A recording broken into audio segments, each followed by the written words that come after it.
Calaroga Shark Media.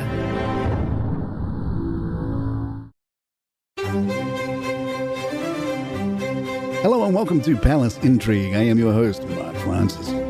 The Daily Beast published their updated royal rankings, and they agree with us that Prince William is number one right now.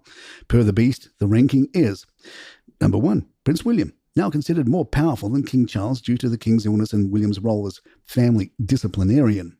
The Beast adds, unlike Charles, who was widely believed at various moments in his apprenticeship as Prince of Wales to want his mother to abdicate so he could take over, and did indeed lobby for and seize more control in the last years of her reign, William is not pushing for increased responsibilities.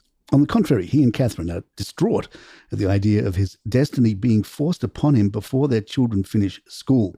They are quite happy living in the modest confines of their 4-bedroom home, Adelaide Cottage, and have no desire to relocate to either Royal Lodge, assuming Prince Andrew can be evicted, or what is assumed will be their final home, Windsor Castle. A source tells the Beast there is a sense that William has stepped into the Prince Philip role. Philip ruled the family with a rod of iron, and he saw when he died that discipline collapsed. Now, William is calling the shots when it comes to family discipline. He can be scary. Number 2, King Charles III, still influential, but his power has been affected by his cancer diagnosis and treatment. 3, Kate Middleton. Her importance has been underscored by her recent absence and return to public life. The Beast points out there are, however, limits to Kate's power, and even she seems unable to get the world to call her Catherine.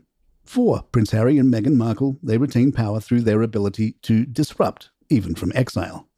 5, Duchess Sophie, well-liked and respected within royal circles. 6, Prince Louis, charming public figure, popular especially with younger generations. 7, Sarah Ferguson, influential primarily through her relationship with Prince Andrew.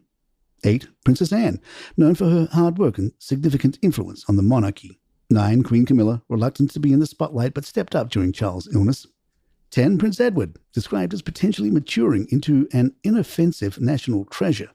11, Prince Andrew, somewhat reintegrated into royal life but still controversial. Royal commentator Hilary Fordich doesn't seem to have Harry and Meghan ranked as high as the Beast does.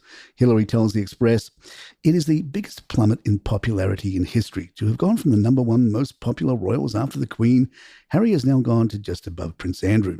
That plummeting was by choice. It all stems from Meghan not wanting to be number 2 to Kate. Better to have been number 2 than nothing. Jack Royston, chief royal correspondent for Newsweek, suggests that Harry and Meghan's silence on this issue could damage their reputation. He states, I personally think there's a way this could wind up reputationally damaging them. Royston points out the contradiction in their stance, saying, Meghan complained very vocally about the social media abuse she faced, particularly in 2019, and she said it was almost unsurvivable. And Harry and Meghan had made campaigning against misinformation and disinformation online a big part of their brand. But their own fan base, using accounts that have their names and often their photographs on their profile pictures, have been inflicting basically misinformational warfare against Harry's sister-in-law, and Harry and Meghan have kind of stood by and watched it happen. In a 2023 interview, Harry said, there comes a point when silence is betrayal. Royston argues that this principle should apply to the current situation with Kate as well. Royston proposes that Harry and Meghan could address the issue subtly, saying they could at some point try to work into another interview or something like that, just some positive, supportive comments that denounced the conspiracy theories. I think that is the key element. Palace Intrigue will be right back. Royal author Christopher Anderson told Fox News Digital, Harry and Meghan have drifted so far out to sea as far as King Charles III and Prince William are concerned.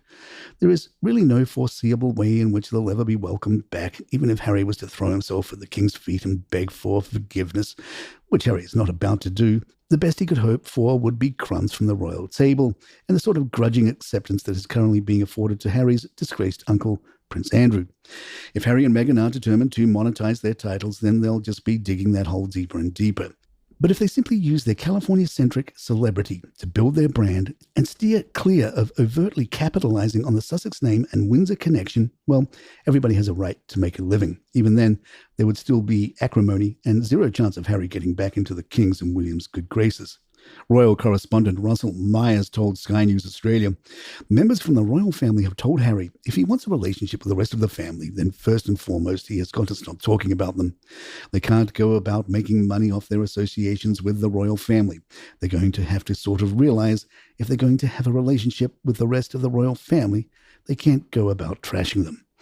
Hopefully, they'll see that the royal family are very united without them, and if they do want a relationship going forward, they need to take the steam out of their relationship and out of the things they say sometimes. Celebrity branding expert Doug Elridge added, if recent history is any indicator, they're not just likely to do so. Their success is almost dependent upon them doing so.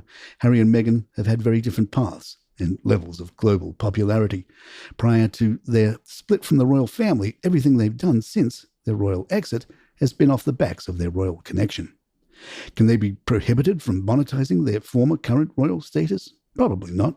Harry was beloved around the world. Meghan enjoyed a small-scale popularity with a niche American TV viewing audience. She burst onto the global scene during the 2018 wedding, then burst into PR flames. Taylor Swift is the only person on the planet who can make billions of dollars telling the same story about a girl done wrong to fresh ears and open wallets. Meghan doesn't have the sparkle. Hillary Fordich piled on, telling Fox News Digital, when Harry and Meghan left the royal family, they obviously didn't realize that the success of any service or product was determined by the power of its unique selling point. If it weren't for his family, what would be Harry's USP? In addition, all the adoration, respect, notoriety, social acceptance and demand accorded to any member of the royal family is based on their inherited dignity and role. He wanted neither, but wanted all the former. A clear majority of the public in the UK polls have no problem with Harry and Meghan seeking a new life away from the monarchy, but that is with the understanding from the overwhelming majority, not at the expense of we the taxpayers.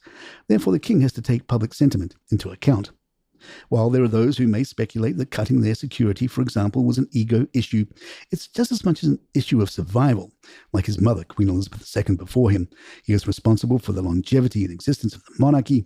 Providing security for wayward, non-working royals has zero appeal to the tax-paying public and his subjects, whom he ultimately serves. And royal expert Kinsey Schofield probably said it best. Harry is defiant about keeping his titles, and their royal titles are especially important to their American branding. Will Duchess dog biscuits sell faster than regular dog biscuits? At the end of the day, probably. And there you have it.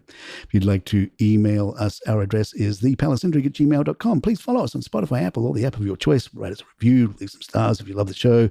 And don't forget, you can be a subscriber and get merch and get all sorts of fun things through the show notes and the links in there. I'm Mark Francis. My thanks to John McDermott. This is Palace Intrigue.